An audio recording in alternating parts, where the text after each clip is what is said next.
Okay, mayong adlaw sa tanan mga kaigsunan. Nandito naman ang inyong lingkod si Pastor Armando S. Montero ay nagbabalik sa munti nating programa The Gospel of the Kingdom.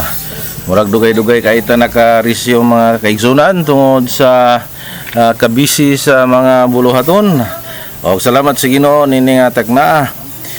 Nakahimo kita sa pagbalik sa tuang pagtuon sa mga pagtulunan sa ato ang labaw nga makagawom nga mao si Ginoong Hesukristo. Nagalawom mga atong pag-search mga kaigsunan. Kay matud pa sa Biblia, search the scripture aron nga makabaton kita og kinabuhi nga walay katapusan. Usa ka kinabuhi nga madagayaon gayud. The abundant life mga kaigsunan. That is high quality life. Okay, so nining adlaw Biyernes, pizza 23 sa bulan sa Mayo, year 2025. So sa kainit sa panahon mga kaigsunan na ako sa gawas, so ginaot nga dili mo madisturbo tungod kay na ako sa daplin sa kalsada. Kini inyong lingkod na nangumusta kaniyong tanan. Shout out sa Luzon, Visayas and Mindanao. O kinaot nga nakatutok na pod kamo sa mga pag search na to karon diha sa inyo among tagsa-tagsa ka mga gadget sa cellphone. O kung aduna kay i-extend usab nga mga financial aid, pwede usab ka nga muhulog sa kong GCash 0939163348 aron nga aduna kay kabahin ini nga mong buluhaton o bisan nga dili ka makahimo sa paghimo personally sa mga buluhaton sa kingdom business. Apan kung mag-extend ka financial, disimtro gyapon mga kaigsunan account ang imuhang mga efforts o labor. Matud pa sa Biblia unang Korinto 15 versikulo 58, your labor is not in vain in the Lord. Muna mga kaigsunan sa ingon niya na pamaagi, aduna gyapon kay kabahin sa pagkwintahay na unya. Matud pa sa atong higala igsoon si Pastor Quirino, ang kwinta sa likod ng kwento.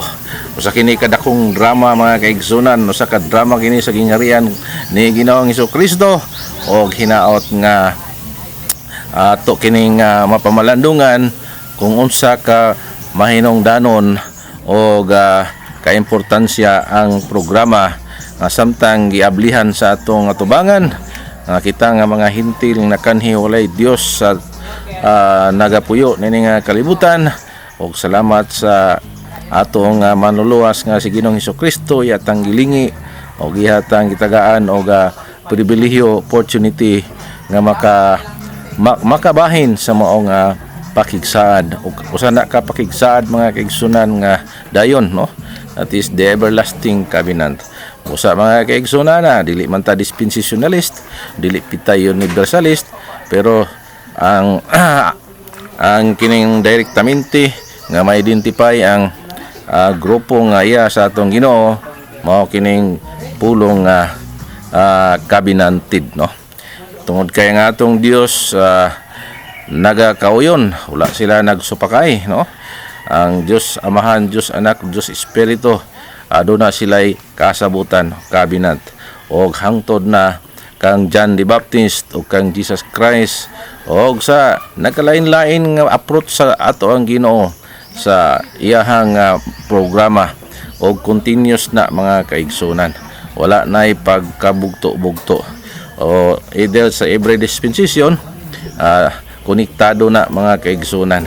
Muna nga dili ta pasigarbo, no? Tungod kay igo lamang tang na adapt, igo lamang tang gisumpay, gigrafted.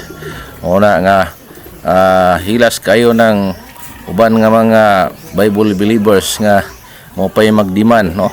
Tungod kay ang New Testament daw kuno mo gyoy tumanon, whereas wala gyoy iglesia sa hintil nga gisulo-sulo na sa New Testament. Kung atong i-trace back ang mga pundasyon sa iglesia sa atong Ginoo, kanang gitawag called out assembly.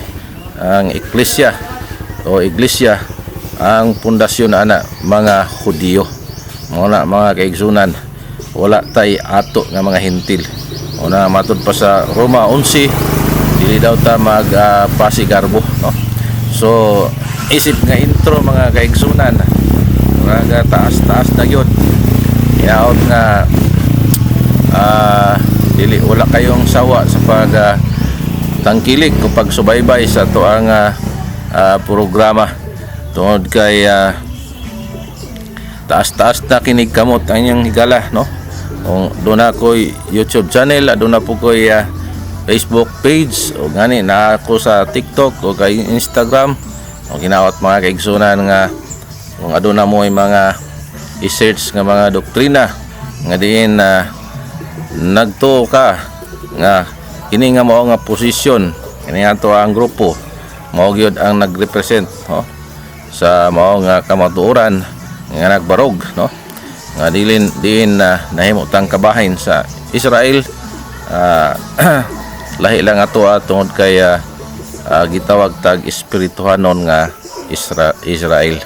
Usa mga kaigsunan, ato na nga sugdan ang atong pagpamalandong sa pulong sa Ginoo o hinaot nga inyo ning subaybayan kung dili nato ni mahuman dayon karon nga takna sa sunod nga higayon ay ato kini siyang by part mga kaigsunan. Una mga kaigsunan, atong hinumduman sa kanunay, kita nga mga hintil na dapat mapasalamaton sa ato ang labaw nga makagahom tungod kay tungod sa katig-a o katikig sa liog sa Israel, nahimong nablihan ang Covenant Salvation sa nganhi sa atong itawag nga kita na kategory nga hintil. Pana sa diin nga nasundot na ta, no? Og na himo kita nga kabahin sa Covenant 3 sa ato ang Ginoo. So igo lamang ta nga nasumpay. Isip nga sanga dili man gid kita mooy punuan. Wala mga kaigsunan natong subayon karon, no? Og salamat sa ako ang mentor nga diin nagapasa ni ini nga maong guidelines. Diin ato sab kini nga subayon og kutingkayon og i-search, no?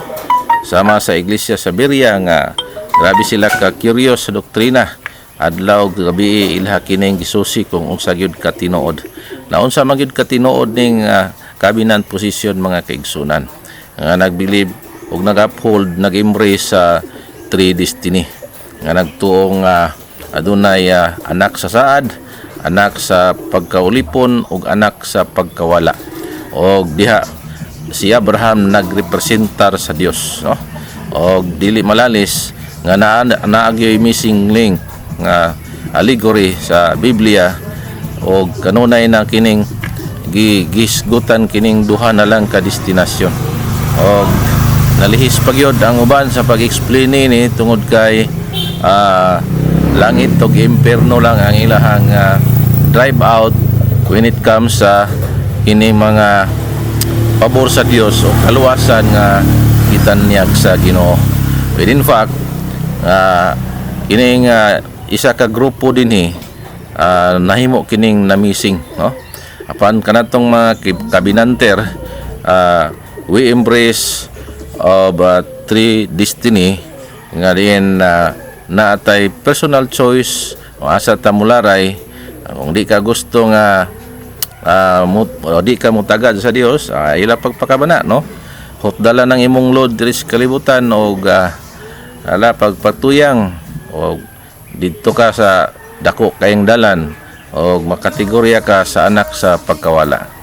Apan kung naka-acknowledge ka nga aduna gyud Dios nga naghimo nining galaxy, langit ug kalibutan, so wala na daghan kayong kuskus balongos o wala na daghan kayong balaod, so i-maintain mo na nga adunay Dios nga buhi, so dili ka maimpierno o makategori ka sa anak sa pagkaulipon.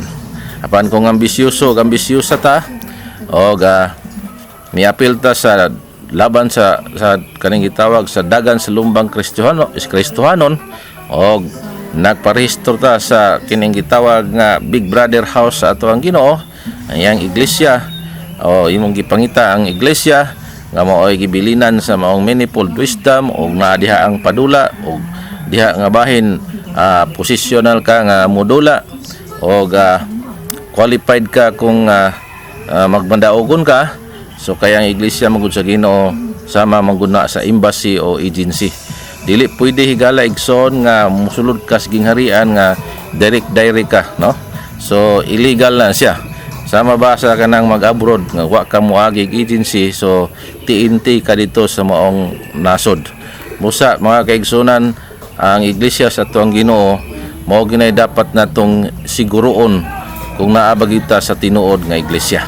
Apan kung feeling nimo og na sa imuhang pag-utingkay og pag-search naka sa iglesia nga tinukod og tao, naka sa iglesia nga walay klaro, naka sa iglesia nga hapit na malunod sa barko pa. So iglesia nga din gipanagihan lamang sa usa ka tao, dili si Kristo mo ay founder niya na, hala ambak diha higala igsoon o pangitaa ang tinuod nga iglesia, kay kawang lang yun ang imuhang mga paghago dinha. Kayang iglesia sa tuang Ginoo dili na lisod pangitaon o makaplaga na sa usa ka tawo nga asking and seeking for truth. Sumala sa Juan nga those who asking and seeking for truth shall be led into whole truth. Sa mga kaigsunan, asa may bintaha kanang half truth o whole truth. Kaya ang whole truth mga kaigsunan, makadescribe yun ka sa tibuok nga o kining mga doktrina sa tuang Ginoo, magaan man o mabugat mga doktrina o imo ginang mahibaluan tungod kay diha lamang sa iglesia gibilin ang kining gitawag nga whole truth mga kaigsunan. Og ablihan na sa Dios diha sa imuhang kinabuhi kung ana gyud ka sa tinuod nga pakigsaad sa tong Ginoo, tungod kay ang nasa gawas puros lang na mga misteryo. Usa mga kaigsunan, sa di pa ulahi ang tanan, pangambisyon, no? Pangambisyon higala igsoon. Ayaw itugot nga magpabilin ka nga mahurot ang imuhang load dinhis kalibutan o moabot ang panahon nga wala nay mga giablihan nga privilege diya sa gingharian. So it's too late mga kaigsunan. Samtang na buhay pa tano, matod pa sa Biblia, habang may buhay may pag-asa. So kung gusto ka nga mahawas sa maong ordinaryo o kining gitawag nga elementary o kinang ubos nga kahimtang sa maong kategorya unya, mo na nga pangitaa. Kay lisod kayo kung grabe ang imong paghago, no? Double time ka nga naghago para sa Ginoo niya, wala ka sa posisyon, sama ra ka sa nag-appeal sa padula diri sa kalibutan nga wala ka na rehistro niya, ni apil ka nga wala ka sa posisyon. So ang Biblia aduna gyud senaryo o programa, kadto daw kunong purong-purungan og tagaan o ganti kadtong nag-abide sa rules, no? Strive lawfully.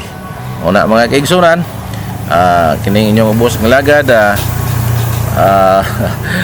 puro sa intro na mga kaigsunan, no? Doon naman tay subject unta karon, no? Pero mahutdan na kog time, possible og mang adlaw ato ning ipadayon, og ako lang ihatag sa inyo karon ang ato ang title sa maong ining gitawag subject nga mao ang gitawag ang duha ka mga tigpataliwala sa pakigsaad. So ang duha ka mga tigpataliwala sa pakigsaad. So salamat sa nag padala niini iglesia sa Tagum City. Walay lain na to ang obispo diha, ko ang Father of Faith, mao si Pastor Madil bin Badilis. Og sa ingon niya na ako usab kining i-share ngadto sa tutob sa maabot nini nga mga programa tungod kay kinahanglan gayud kini nga igawali, no? O kung karniro ka man, no? Ang batasan sa usa karniro matud pa sa Juan 10:16, mamati gyud, no? Mamati gyud sa pulong sa Dios, no? O dili gina siya likramador, o musunod na siya, dili na siya supakiro, o open mind pud na siya mga kaigsunan, dili na siya close minded. Ano na nako kining gisulti, no? Anang gitawag nga ignorance is a sign of ignorance is a sign of darkness, and the darkness is a product of being close minded. O na mga kaigsunan, kung sundalo ka diri sa yung itawag nga ato ang nasod, paambakon ka gikan sa helicopter nya, dili nimo ablihan na imong parachute, so pataying bata ka, no? Patay gyud ka kay nganong wa nimo ablihi. Muna nga kita nga mga sundalo ni Kristo unya meticulous kay ka nga mentalidad, no? Dili ka open minded, no? Wa nimo gi-open nang imong mga pangunahuna, muna nga patay gyud ka, no? Asa ka mahimong mamatay sa kana mga pribilehiyo o opportunity sa gingharian sa ato ang Ginoo. Hasta ninduta ra bang mga ang gingharian nga gisit up sa ato ang Ginoo higaligson, no? Ayaw sayangin taon ang maong kahigayunan tungod kay sobra pa ni sa bulawan, bulawan lang ang dusik ka mga dalan ya sa gingharian sa tong Ginoo. Pirlas ang maong gate o jasper wall ang kining gitawag coral, o transparent glass ang maong syudad, siyag o klaro kayo kinsang naa sa sulod. Una mga kaigsunan, makaikag o makaibog yun, no? Muna nga daghang nahimong na disqualified o nara sa gawas, muna ang ilahang ang kining gitawag nga na-record o nakita na sa purnalid sa atong Ginoo nga grabe gyud nilang pagmahay o pagkagot sa pagmahay. Una nga ato gyud nga siguroon, no? Make your calling and election sure. If you do these things, you shall never fall, and you have the abundant entrance in the kingdom of Christ, no? So nganong abudansya tungod kay taas noo kahit kanino, no? Nganong dili mapandol bisan unsaon pag uyog, bisan unsaon og tayog, bisan unsaon pag kanang gitawag scrutinize, dili gyud mapiog, og dili gyud mapandol kay imo man gitagaan og pagtino ang imuhang pagkatinawag og pagkapinili, no? So sa gingharian sa atong Ginoo wala gyud kini pugsanay. Sanglit adunay mga pagpanghadlok sa Dios, no? Mo bitaw na nga magmahadlokon kita sa Ginoo, kay ang taong mahadlokon sa Dios muglungtad ug mutaas daw ang iyang kinabuhi matud pa sa Proverbs. Pero mga kaigsunan, wala na magitay igong panahon, igo lang ko nakahatag og kining gitawag nga subject o ato ning sinsilihon ug mga adlaw, o kung doon na kay i-extend man nga mga financial aid sa ato ang programa mga kaigsunan aron nga mahimo kini nga mapadayon mga kaigsunan, o doon na kay kabahin sa kingdom business. Kay kining kingdom business doon na ginansya mga kaigsunan, o kung naka-decide ka nga maging Diyos-tun ka, so hinaot nga mahimo kang kabahin sa ato ang programa nga diin walay lain din nga atong gipadako, mao ang si Kristo Jesus nga maoy maghari someday sa iyang pagbalik. O hinaot mga kaigsunan, dili ninyo pakyason pag subaybay og mga adlaw. Aniin kini nga to ning sumpayan mga kaigsunan tungod kay taas-taas ni nga mao nga subject o atong lantaon kung kinsa ang nagapataliwala og naunsa ni nga nahitabo nga din ang pakigsaad sa ato ang Ginoo ikan kaniadtog hantod karon nga presente nga kalibutan. Asa dinhi ang kanang gitawag lead, no? Kinaama ginay lead. Di ka basta-basta nga makakaplag kung di ka mo palo sa lead or bridge, no? Daghan kaayong nagpasalaag karon, no? Daghan kaayong nanudlo, daghan kaayong mga mini nga mga propita, mga mini nga mga magtutudlo ug mga kanang magbalantay sa karniro nga mga hungog di kasabot, no? Mga mga kaigsunan tungod kay tulo man gud ka kategorya ang kaning pastor. Adunay nagpastor kay sa kainggit, aduna poy na master para sa ilahang tiyan, o aduna poy na master tungod sa kinabubuton o tinawag kanang gitawag higher calling. Sa mga kaigsunan, manamilit na gyud ko og hanggang sa muli. God bless sa tanan. Yan ang inyong ubos ng lagad, si Pastor Armando S. Montero. Hanggang sa muli, magkita-kits tayo. O don't forget to subscribe and to like to my FB page and YouTube channel, Pastor Armando S. Montero. And also mga kaigsunan, inyong i-jot down ang GCash number nako 093991633428. Bye-bye. God bless.